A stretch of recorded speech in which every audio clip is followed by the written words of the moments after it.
within 24 hours or the same day, your daughter's got cancer, this massive strategy plan, come home, digest it, share that news with family. Back in hospital. You're helpless. You literally can't do a thing. Poppy's particular cancer was a 3-year chemotherapy routine. Biggest regret is they pulled us aside and they said, do you guys want to see a counsellor? And me being me, I was too proud. I was the one that said, we don't need this. I can almost see myself looking back at Grace thinking, we need this.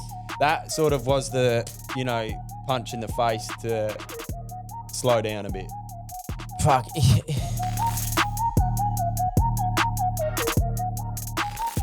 Welcome back, guys, to a Brother's Mind podcast. Here we are again at Aldinga Studio. We're got back. Heath. Heath's on board again. He hasn't quit yet. Well, we thought you'd quit. You cancelled the last one, mate, so we thought you'd pulled out. But nah, you're back. Busy, mate. Busy with work. Busy, yep. You're not sure what that is these days. But yeah, look, last week, guys, we touched base on Poppy's story and sort of journey, and how that all went. And obviously, this episode we're going to sort of touch back on that, Heath. And hopefully we put it out there to viewers so they get a good understanding of those tough years of that story of what you and Poppy and your family went through. Yeah. I mean, I don't want it to be victim-y sort of talk, you know what I mean? Like, I don't think that's what the podcast was about. It was about our journeys, wasn't it? Like, and it's our not stories. It's not about a sob story, you know what I mean? Like, it's obviously tragic, but we don't want to sit here and, cry about it. I think there's a lot of mindset lessons in there. There's about, the whole never give up thing that we always talk about and promote within our family and our kids and all of that. And then, about the work journey with it as well, and, the toll it takes. Yeah, coping with I said, when we do this, I said, you can ask me whatever you like. I actually literally said it 5 minutes ago before we started rolling. So, mate, you fire away. Like, well, I think let's just get into we sort of ended it last time with, you sort of getting those gut-wrenching words from doctors and, being called in and, obviously at the time you and Grace were sort of there and, those phone calls from doctors saying, your daughter's got cancer and, we've got to have meetings and all of that. So, maybe touch back base on that and then we could sort of fire it away from there really, So obviously that time when you were at Women's and Children's and the doctors sort of called you in and that. Yeah. Well, I think we left it at where I said basically they came into the room and they said, your daughter's 98% full of leukemia cells, which is a form of cancer. And at that point, Grace hits the floor sort of thing. I'm thinking, shit, where do we go from here? But the next thing from there was they said, we'll start treatment immediately, but what you can do is you can go home for the weekend. Yep. Which was, it was a weird thing because your instant reaction is, we need to do something right now. Right now, yeah. You've just told me she's sick. I've asked whether she could potentially pass away. And then they send you home. Yeah, so you sort of have that time to digest it, think about it. Well, by the time I'd gotten home, family were here because we'd made phone calls. You were there. Yeah, so I I'm remember, assuming Mum and Dad had told you. My parents were here. My sister was here. Grace's family was here. Yep. So we basically came back home and you were all sitting in the family room and then it was just a conversation. Yeah. I don't know if you remember as intimately as I do. And then we all sat out the back and we were chatting with it. Yep. And then evidently, as luck would have it, Poppy spiked an immediate temperature. And her temperature was like 42 degrees. And Grace and I were like under the instruction of, if she gets a temperature, you go straight back to hospital. Yeah. And instead of treatment starting on the Monday, I think it was scheduled for, we start it now. And when you get diagnosed with cancer, obviously you're at the heightened point of the sickness. Well, you got a low immune system, don't you? I think. Well, that's how you find out. Ultimately, they're so sick. So we come home, everybody's here doing the consolement thing, a lot of conversations, a lot of tears, a lot of questions. But during that process, we've got Chase, don't forget. Yeah. And Chase is so young. And, I mean, you're trying to have these big conversations without informing him Too much. too much. Yeah. So that's a difficult thing to navigate around, mate. Mm. Poppy spikes a temperature. Back to hospital. I think we got it. I can't remember, but I think we got an ambulance. Yeah, you back. did. I reckon we got Yeah, an you ambulance to did. the house. Yep, you did. Back to hospital. Yep. Grace and I decided that she was going back to hospital with Poppy. I would stay here with Chase. Yep. So that's pretty confronting in itself. So we've gone from a space of within 24 hours or the same day, your daughter's got cancer, this massive strategy plan to come home, digest it, share that news with family, rely on people for Well, you didn't really support. get a time to digest it, did you, really? Because you were sort of back. You didn't really get that weekend to sort of, Not have at all. the time of just, you and your family to sort of sit down and navigate and figure out a process and what you were going to do and how you were going to tackle this whole thing. Not before really. she ended up back in hospital. Back in hospital. So we get back to hospital, mate, and that was it. And then basically we were stuck in hospital for a period of time Yep. because she was super sick. Treatment starts immediately Yeah. and you were ultimately living at the hospital. So what was that sort of like? Did you and Grace just take that in turns, or was it sort of like you delegated that job to sort of Grace and you sort of stayed home with Chase and sort of kept everything in motion? Look, we've at home? always done one night on, one night off. Yeah. Okay, so you go into hospital, we'd spend a 24-hour window with Poppy and then come and swap over. So one would always be with Chase. At the start, the initial part, we were all in there together. Yeah. And then it becomes, it was trying to get somebody to look after Chase, protect him from it, be there for Poppy. So the juggle is huge. It is, yeah. And then they start educating you on it.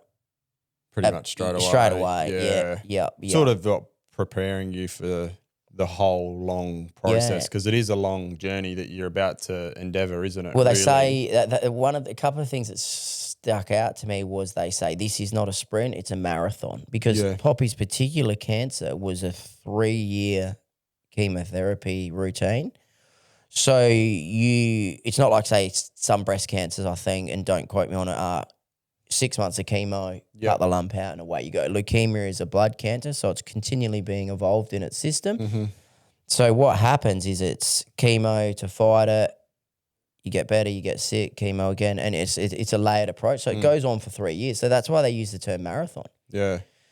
But in terms of mindset, because that's what the whole podcast is about, is one thing, the biggest regret is they pulled us aside and they said, do you guys want to see a counsellor in the hospital about this? Yeah. And me being me, and I'll absolutely own this part, I said, nah, we don't need to see a counsellor. Yeah. Some lady's going to come in and tell Grace and I about how to deal with something. Yep.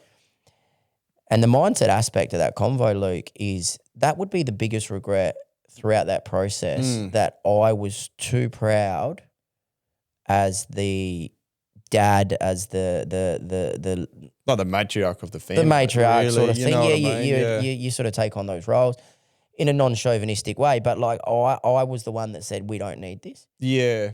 And in that moment, I look back and I think I can almost see myself looking back at Grace thinking, we need this. Yeah, but look, I don't think that's something that you need to be hard on yourself about, because, in those heats of those moments, people make wrong decisions, and probably your mindset at that time was just fix my kid, not I don't need shit about myself. Panic. You sort of Full-blown just like, panic. look, just sort my kid out. I'm fine, I'm coping fine, but deep down you're probably struggling, as you probably were. But you don't realise you're struggling until you're struggling. Yeah, I know. And then it's almost at that point where it's too late, right? It's an avalanche. It's, fuck, I'm struggling now, but you haven't acquired any skills to realise you're struggling. Yeah.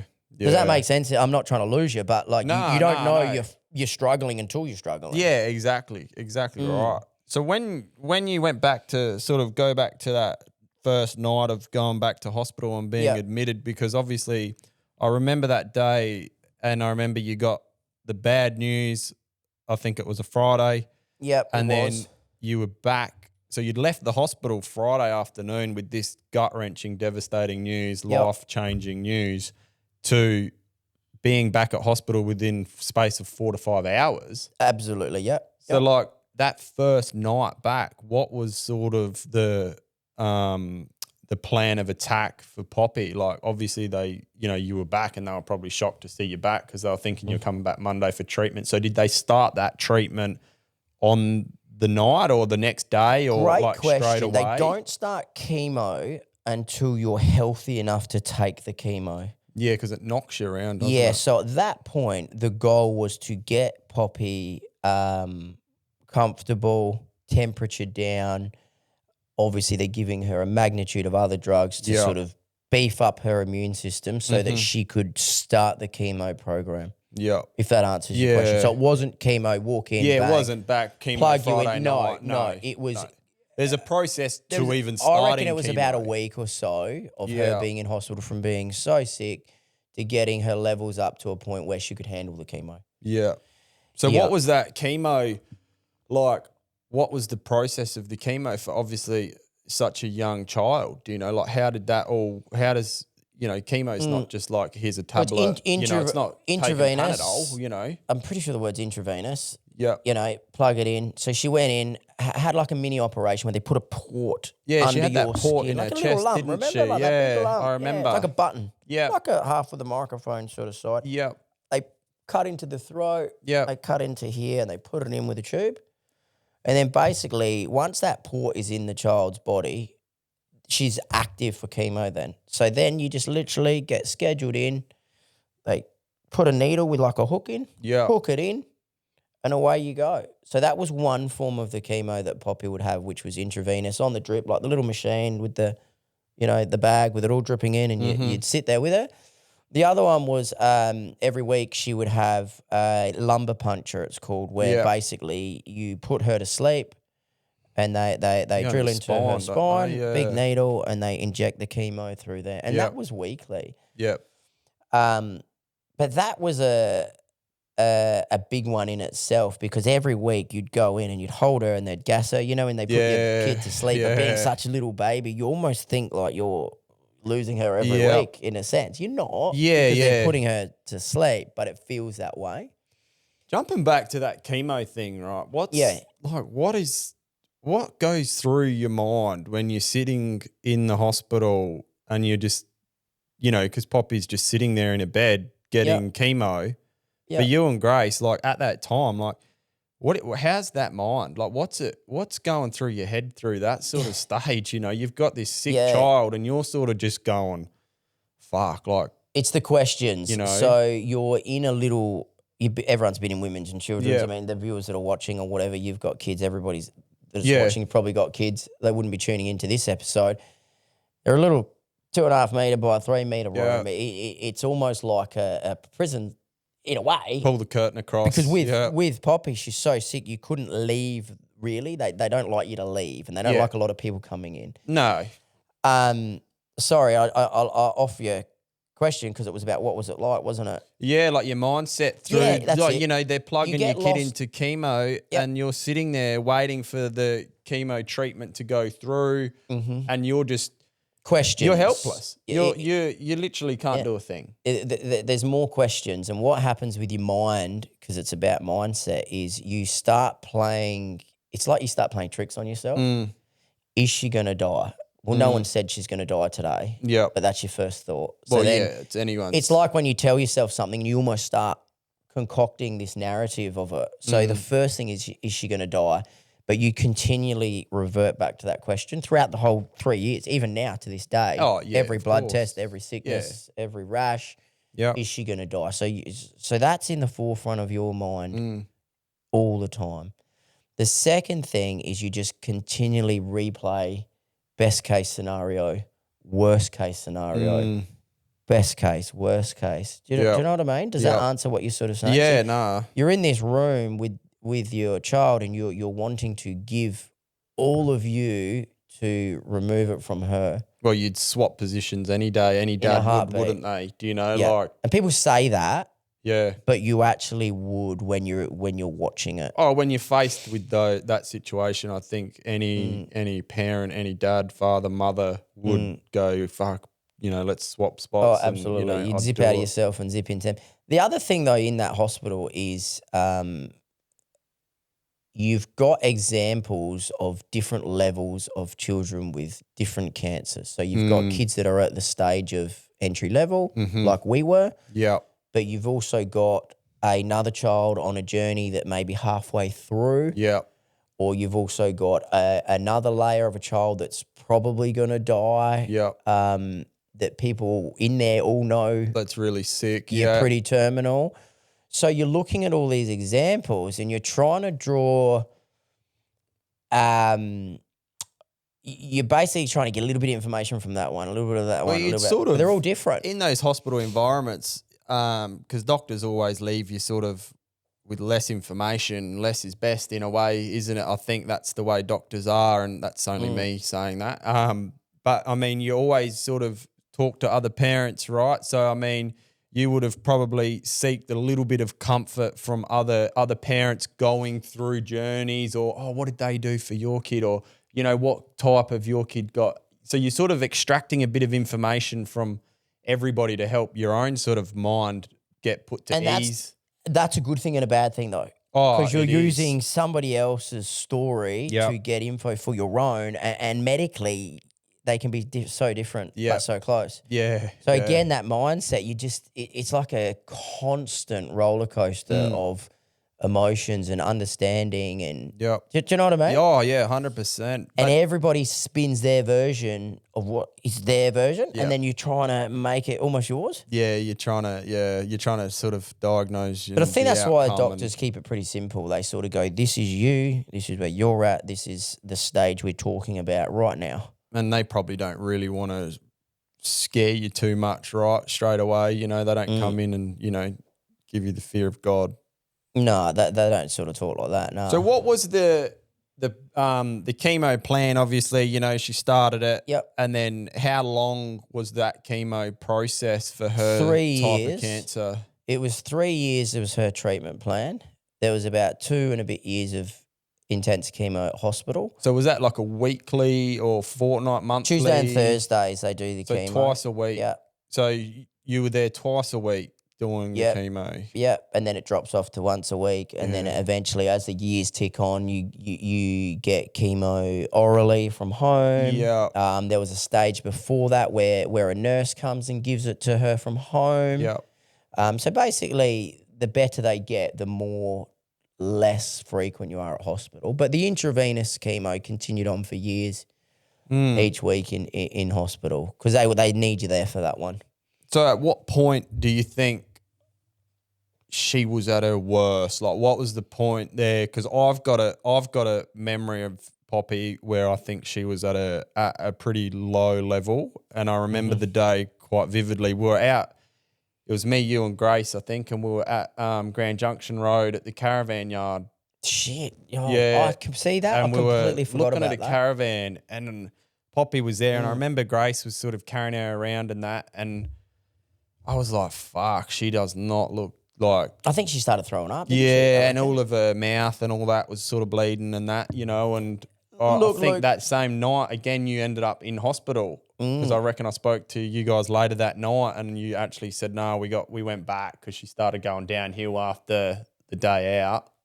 It's so funny you brought that up, and it's what you block out in your headspace and your mind, isn't it, as humans, like, and it can be any example, but I've completely forgotten about that until you just said it then, and then by saying that, it's brought me all the way back. Yeah, so looking at that caravan, and the shivers, it's so getting back to that was the stage she was probably she was pretty sickest. bad, I reckon. Through that period, 6 months into chemo, I think you're probably at your worst, because you've come from being at your lowest level of sickness to getting healthy enough to take the chemo, but knowing the cancer is still riddled through your body. So then they smash you with treatment, e.g. the chemo.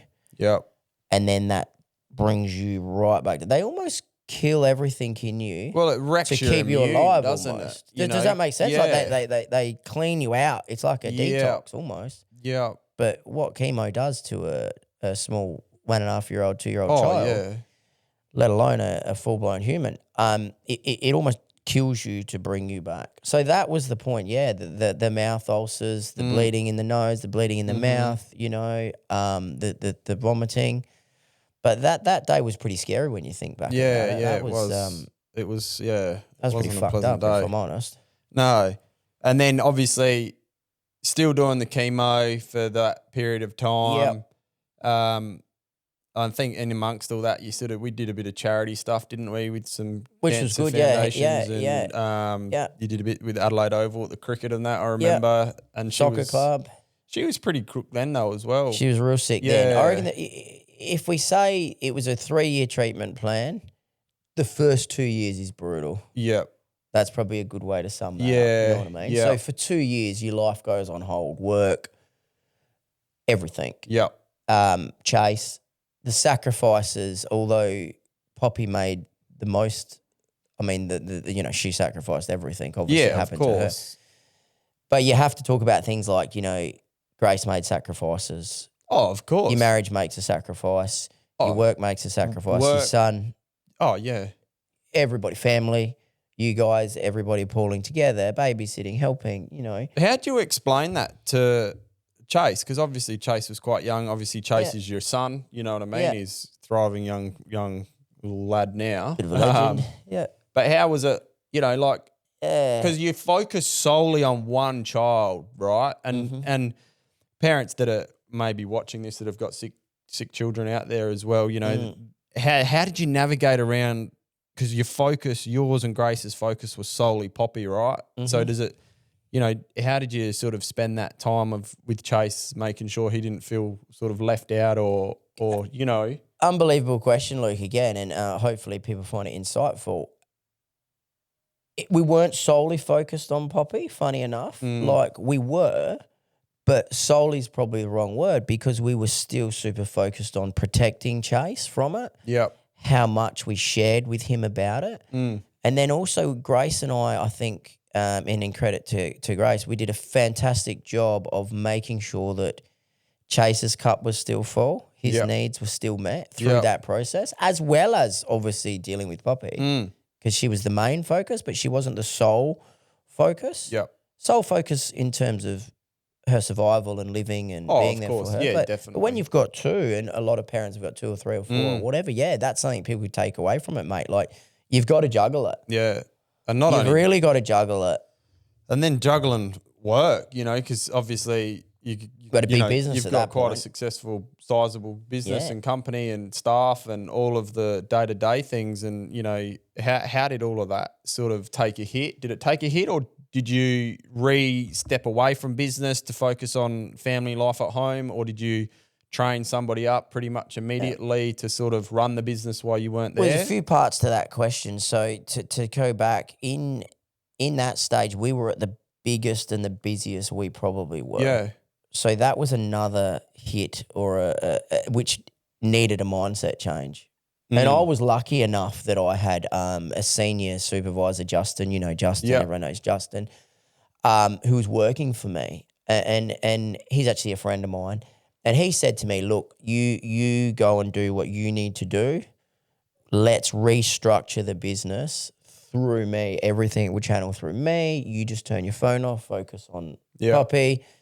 So Grace and I were so blessed in that area. So to shorten it up, because I will go on too much about it, is we restructured the business around me not being there. Yeah. And your first thought is, because I am a control freak, as you know, and I love to be at the forefront of all of those decisions with work.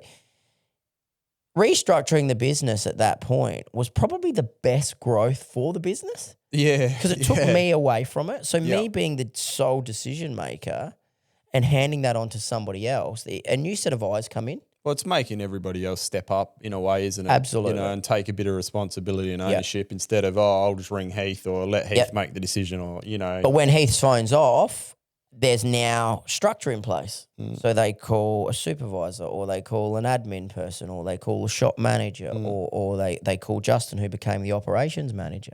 So that really gave you the time to focus 100% on family life and Poppy and getting her health in the best, you can do.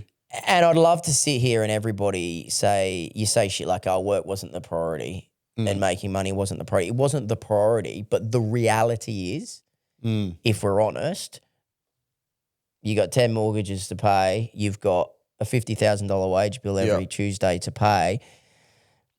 Yes, Poppy is the absolute paramount priority, but there are other factors that you have to still make happen. Yeah, yeah. Like otherwise it doesn't happen. Oh, you end up broke, you know. So That's you the can't reality, have a kid that you know? potentially could pass away and then you lose everything else in the meantime. So it's a little bit of this. It's a juggling act, isn't it? Yeah. It's a juggling act. And to do that is a skill set in itself. Far out. Yeah, when you think about it, I think, fucking hell, how do we do it? It's you probably. But going back to your question, man, is I did it not alone. Yeah. Is probably the first thing. I did it with Grace, who was able to be there with me. And don't forget, she had a business through that stage. Yeah, as well, I remember she was right in her sort of she peak was in the peak too. of I her remember career, at Girls, she had staff. 5 or 6 nutritionists working for her from home. She had an office. So we both were super busy with our careers at that point. So I think we did a good job of supporting each other, supporting Chase, and being there for Poppy. I mean, there's some downsides to this conversation, obviously, as you know. As like, we know. there's a ripple with everything that happens. Yeah. You know, and one being, you know, a marriage breakdown through that period. Yeah. Well, it all takes its toll, doesn't it? And I'm absolutely not going to sit here and blame Poppy's situation on that, but it takes a toll. Yeah, of course. It is a factor. You're spending a night in the hospital. Your wife's spending a night in the hospital. You've got a sick child that you're living in fears not going to make it. The stresses that come with that on a relationship and a marriage, they have to play a part in it. Yeah. You know, and you know, we can advise people at home or like I said, the counsellor situation. I mean, people tell you got to stick together and all of that, but until you're faced with that, that's hard. Yeah, it is hard. People until you've walked in those sorts of shoes. I think it's one of those things, isn't it? So when was the turning point for Poppy? When did you sort of start taking the deep breath of never? Yeah, that's no bullshit. Yeah, that's probably that's not a victim thing, mate. So I don't want anyone out there watching thinking, oh, that never. No. She gets a blood test every month. Well, it's now every 3 months because it's been a fair few years now. You'd still get that anxiety though, wouldn't you? That's never changed. Yeah.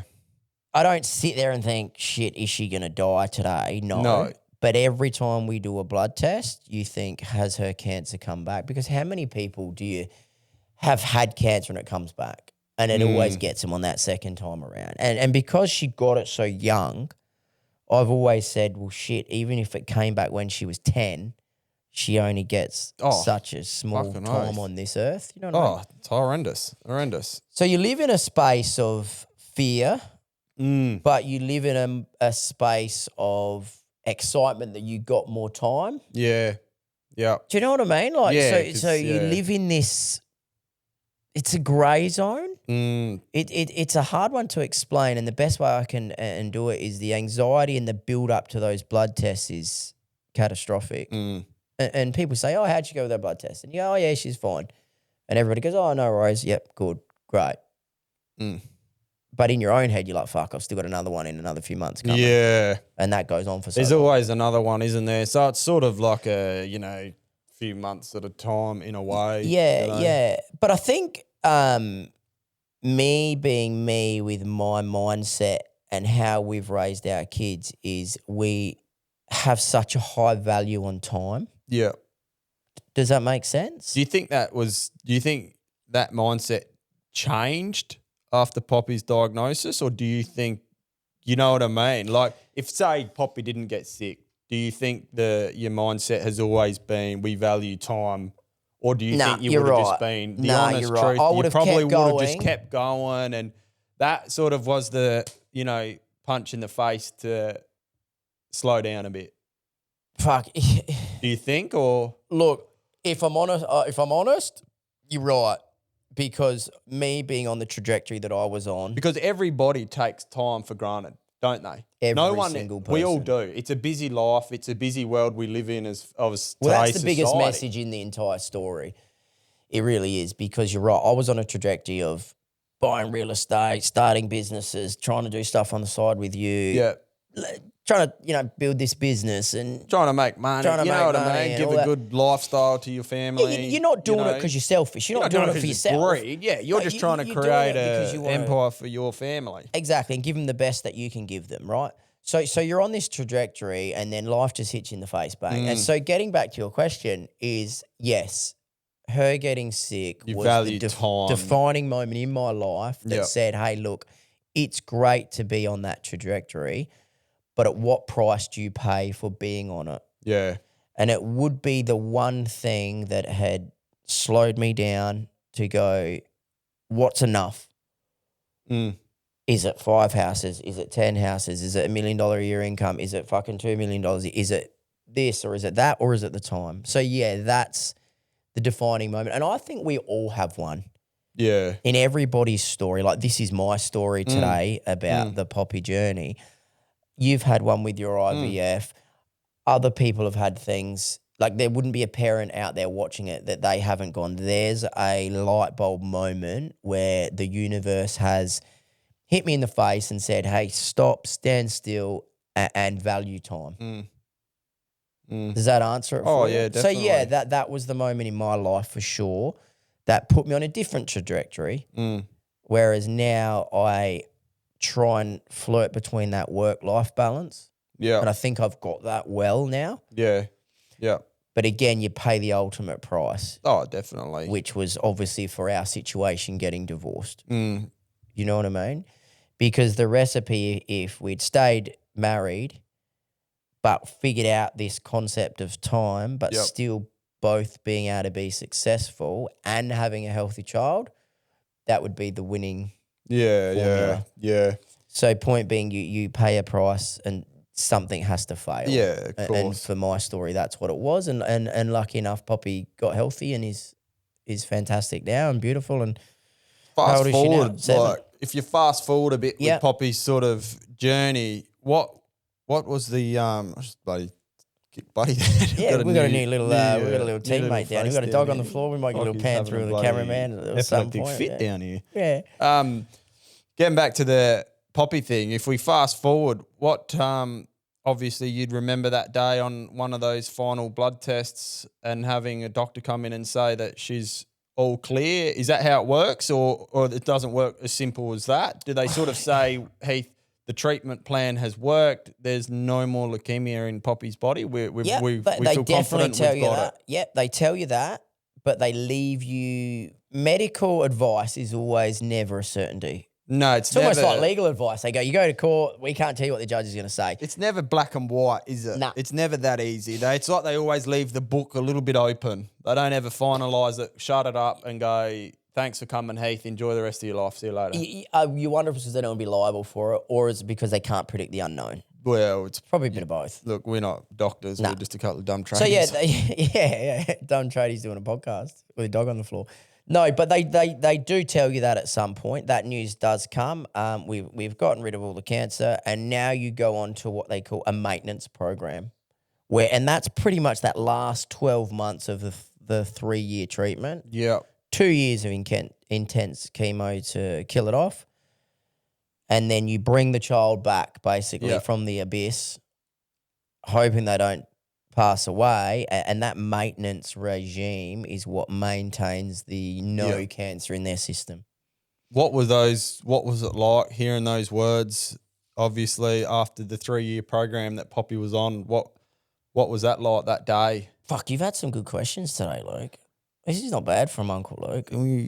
That's what you get, mate. Yeah. So it's not as exciting as you think.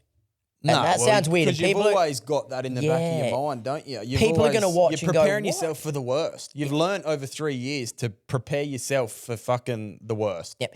And people are going to watch that comment, and I guarantee I'll get some negative feedback on them. Go, why weren't you happy? Of course you're happy. You're over the moon happy, but you never believe it because, like you said, you've had the worst thing happen, which is a sick baby that you brought into this world, get diagnosed with cancer, and you've watched them go to that point. So you never fully trust the system anymore. Yeah. It's like, when you don't believe in something, you can't make yourself believe in it.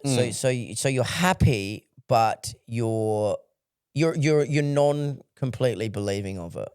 But maybe different personalities are different. Maybe some people hear the news and go, great, let's go.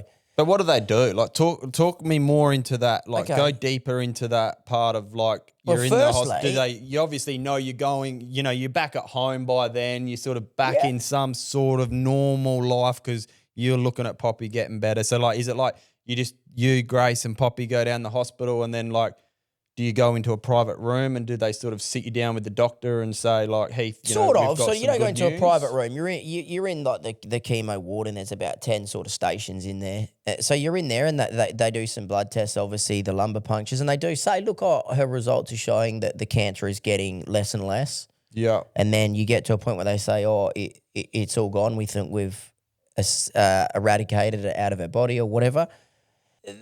The funny thing is, you see all over the internet and your Googles and your TikToks and your Instas and all that, you see like these cancer treatment people ringing a bell at the end, like the cancer bell. Yeah. And they have one in the hospital, and we walk past it for 3 years thinking one day we'll ring this bell with your child, and you know, that's your your little, hope. that's your final ticket. Yeah, you hope, you're right. And they didn't even do the bell. Yeah. Literally, I remember thinking that was the last treatment and there was no bell. It was literally, this is your last treatment, catch you later.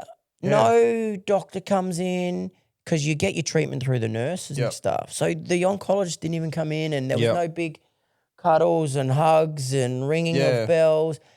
And your question answered, that was the weirdest moment for me. I thought, But you we sort just of done 3 you've years just of left fucking that. second guessing a little bit, haven't you? Like, fuck, Well, were not the second results guessing about right? the cancer, but there was just nothing. It was just, we just drove off. Yeah, right. And went, that was the last fucking treatment. Fucking She's hell. cancer free.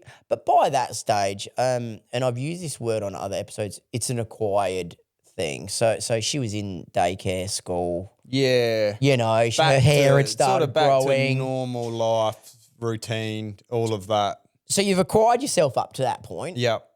But in a short version, there was no hoo-ha, there was no bell, there was none of that. But life had gone on, and we were back in the system, which is the life system. And I guess you take away out of it a healthy child, and you take away out of it the lessons you learn. And for me, it was that value of time.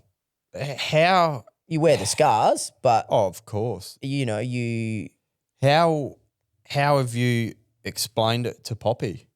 How have you sat down and had these? I know she's, you know, yeah. 6, 7. She knows she had cancer. She remembers parts of it. She remembers going in for certain things. She remembers big things, shaving her head, Yep. doing the thing at Daddy's work with the world's greatest shave. Yeah. She doesn't remember any pain from it. No. She doesn't talk ever in a sense. And I'm talking for Poppy, so I'm not trying to disrespect her. But she doesn't remember any pain, but she remembers she was sick.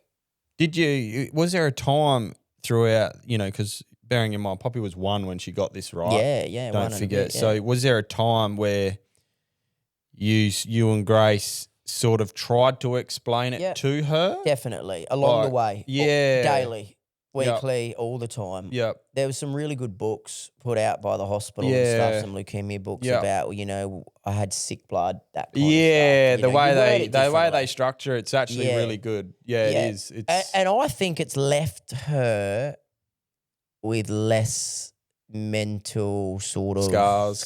From it. I mean, I think the blessing is she was so young. Yeah. Yeah. Time will tell though, mate. Time will tell. They say that there can be some knock-on medical sort of effects later on in life. Yeah, like the side effects from the chemo. Potentially not getting pregnant, ovaries shot. I can help her out like with that though if she needs some help IVF. with Well, when we jump into the IVF, your Uncle Luke, she'll be able to talk to Uncle Luke about that. Yeah, that's it. So that's the next one, isn't it? Well, fuck me, man. That's like a story and a half, really, isn't it? Yeah, well, it's a journey for sure. Yeah. But to wrap it up on a good note, Yeah. she's healthy, happy, beautiful, 7. Chase is great. Everybody's sort of back to normal. Well, that's fantastic, and that's like some of the best news. And I mean, there would have been many a sleepless nights, right, between you and Grace, months and, on end, months years on end. probably, and there probably still is a few now leading up to ongoing bloods and things like that. Yeah. But you know, thanks heaps for sharing that story, man. And well, we said we'd do it, didn't we? We said we'd do There's that some one. hard moments, you know. I could see your eyes starting to well a bit there at points, and you know we've kept it pretty real and raw and the best that we can explain it. We're not. Might get a bit of criticism on it. You know, people go, "Oh, you're using your sick kid to sort of promote your podcast." We're absolutely not doing that, are we? The podcast No, was not about at all. mindset, about life, about your life, It's about about my how you life. deal with these tough moments in life, Yeah. right? And one of them is you can't get a tougher moment. So, I mean, hats off to you for dealing with it and, you know, not going off the rails completely. You know what Yeah. I mean? You managed to keep businesses, you managed to stay somewhat successful, you managed to hold on to everything and, you know, certain things failed and fell apart. But, I mean, that's life, right? We Yep. can't help those sorts of Yep. things. Yeah. Hopefully somebody's learned something out of it. But yeah, look, thanks that's the heaps main for thing. sharing your story and obviously Poppy's story. And I think, you know, we could call this Poppy's episode really. It is. Yeah. So, you know, I want everyone to sort of tune in, subscribe to the Brothers Mind podcast and, you know, have a watch and a listen and give us some feedback and see what you guys think. Thanks heaps, man. Thanks for the questions. Whew. It's all right, mate. All right. Over and easy. out. We'll see you next time.